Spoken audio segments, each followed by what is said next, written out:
Hello, Marcus. Thanks for your time. And Marcus, he's the CEO and founder of the Total Sports Asia, and he is with us today to share his experience and expertise and any other information he just necessary. So, thank you again, and please feel free to make a short introduction about your professional background and your experiences. Sure, absolutely. Thanks for inviting me, Luis. Happy to be here with you, including some of your other colleagues you had before. Sorry if it's a little wobbly. I'm using my mobile here, so I'm going to try to keep it still.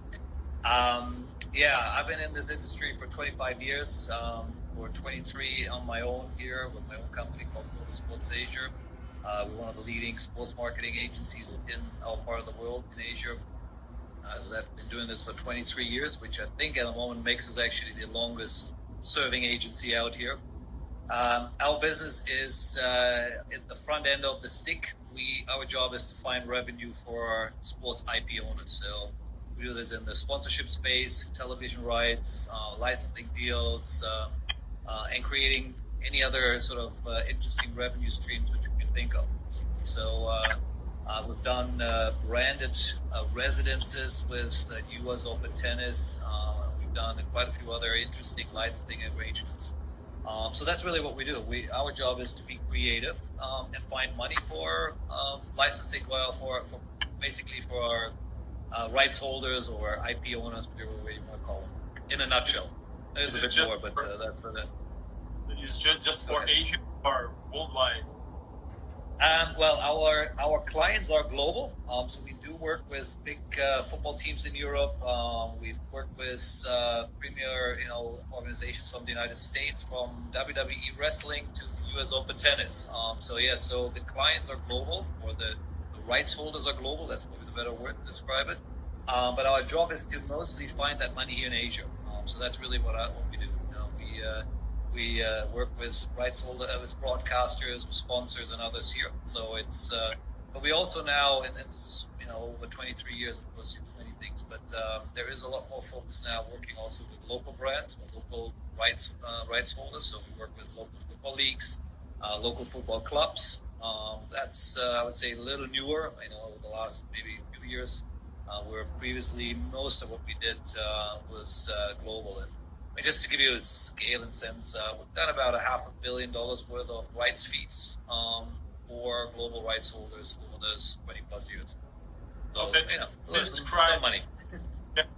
Now, what are you doing in your specific area of work to pass through it? What you are learning from, and what you are planning at the end of this crisis?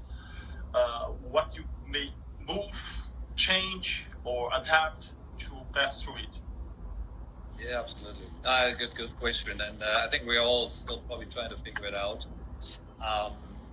In the first place, I think I told my sales team, and we had a call earlier, this is not a time where you go in there and try to push deals through or do a certain amount of hard selling. This is really all about relationship building, being conscious and aware of what the client is going through, and therefore, there's a few companies in the world who obviously are still making plenty of money right now, and to some degree,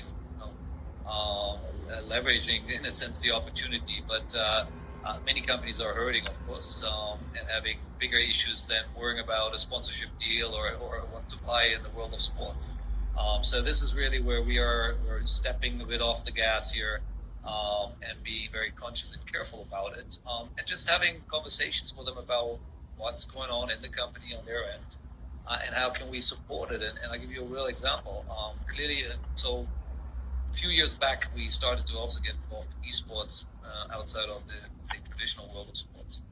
And esports, we all know, is currently booming because everyone is at home and playing games. So there's a large audience out there. So some of the conversation we're having with sponsors is not so much about, again, a strong message of, we love esports, we want to be in it. But a way to say, why don't you stay at home and play some games? So get away, follow what the government is telling you, be at home, but in a fun and interesting way. And so I think that's what we're doing. We're looking for ways to create again a campaign. This is what we always do, right? We don't just broker deals. We create the concept and find ways for companies to engage with sports and or esports now, of course, in a unique and interesting way. And that's that's what we're still doing right now. We're having these conversations. They're obviously less. A lot of companies are still trying to just get their foot around or feet under the table again. But I do believe that sooner or later will change. That doesn't mean that the budgets are there as they used to or were maybe at the beginning of the year when things were still normal. So I think we will deal with a big drop in numbers this year. And for sure, it's a survival of the fittest, no doubt. Now is the time that those clubs or federations or agencies that had foreseen the need of being close, being attached to the fans in a online, in a virtual way. The ones who built this before, they are doing this close conversation with those people at home, and how people can learn from this need of being close to the customers, the fans, and how can they prepare themselves for future issues that maybe happen sooner or later. It's a common situation that we pass through every couple of years. Yeah, again. Look, I mean, I think fan engagement you should have done this before the virus started, right? And to some degree, I think the industry is doing a lot of things in it. That doesn't mean that one doesn't do the right things. We did an interesting survey last year comparing websites of NBA teams, Premier League teams, or football teams from around the world. And pretty much everyone has the exactly same boring formula. Very, very, very few engagement on their own main platform. Everyone is pushing it to the social media platforms. Problem, of course, we all know what happens on the social media platforms. You don't have, it's not your customer. That's Mr. Zuckerberg's customers. So even if you have 100 million followers, as some of the big clubs have, it's very difficult for you to do anything. So I think that's a challenge. It has nothing to do with the virus, but that's a challenge overall. That people are now, or rights holders are now coming up with interesting ideas. I saw MotoGP doing some, virtual racing. Seen this similar. I think Formula One is working on some of those ideas. Have drivers engaged at that level. So, I think that's all short term. That's all fun and games, and basically everyone is really trying to figure out how to create some content. A bit like us here, right? Sitting here talking and sharing thoughts. It's content, and hopefully there are some people who are out there looking at it and will learn from it. But I do see that. I think the industry is right now still trying to figure out how do we get through the next whatever it is few months. In some markets like China is slowly back to, let's call it normal, if that word even exists anymore. At least business within the country is kicking back on.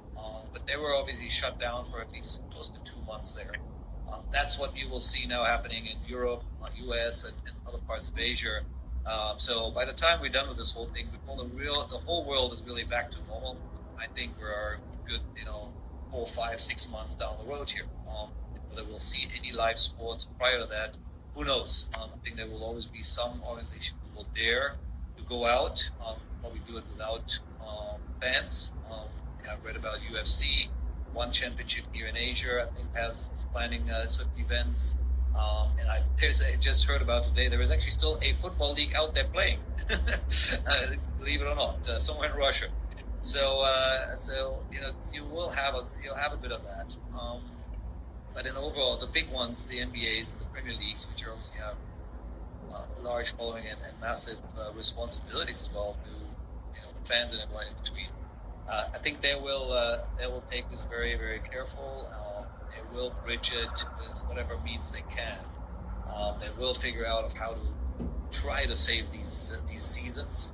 If you're a one-off tournament or a tournament which happens every few years, like the Olympics or Euro, that becomes a little easier to move it up a year, but you can't move a whole season up a year, right? So I think everyone will have to do different things. I think most of them are still working on the basics right now. It's still so early. Look at what's happening in the UK right now. They're just about now getting their act together a bit. I do see still a few more months of a lot of pain here, with a lot of uncertainty for a lot of people. That's great. So it's not great, but it's the truth.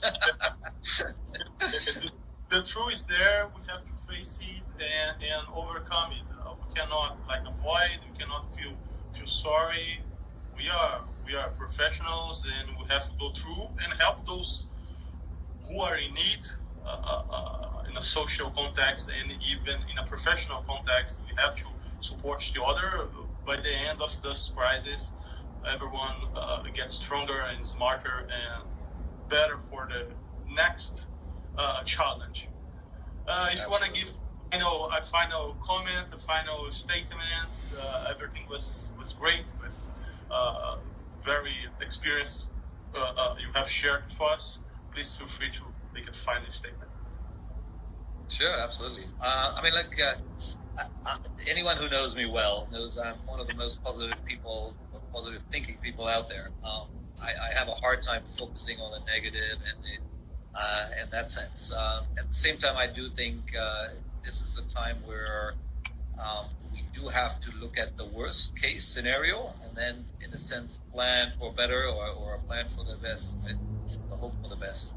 So I think that's, there's no point right now trying to sugarcoat stuff and believe things are better than they are. And I think that doesn't matter what industry you're in, whether it's ours or others. So you got to face the facts and deal with it, and whether that is how you deal with your employees and your staff or with your clients. Be very conscious of that, and really hunker down. I think is the key to the puzzle here. It's going to be longer than I think most of us think. But I think that once again, who are smart, who are nimble, who are creative, will come out of this. We've been around 23 years, and I plan to be around 24. We overcame crisis in 2008 and 2009 when we had global. We had SARS in 2012, a bunch of other stuff in between. So this is unprecedented. So I'm not saying I can be compared with the others, but for sure there are ways to make it through it. That's our plan. So we will try to be here by next year and be part of the big 2021 with Euro and Olympics and God knows what else will show up there next year. That's great. Thanks for your time and your experience shared. We just have talked to Marcos Luer from Malaysia, the CEO from Total Sports Asia. And on March 26th, we'll talk to Peter Clark from Netherlands. So thanks for your time and appreciate and be safe and healthy, my friend. Same to you, Luis. Good talk to you. Have a good night. A good day there. Okay. All right. Bye-bye. Bye-bye.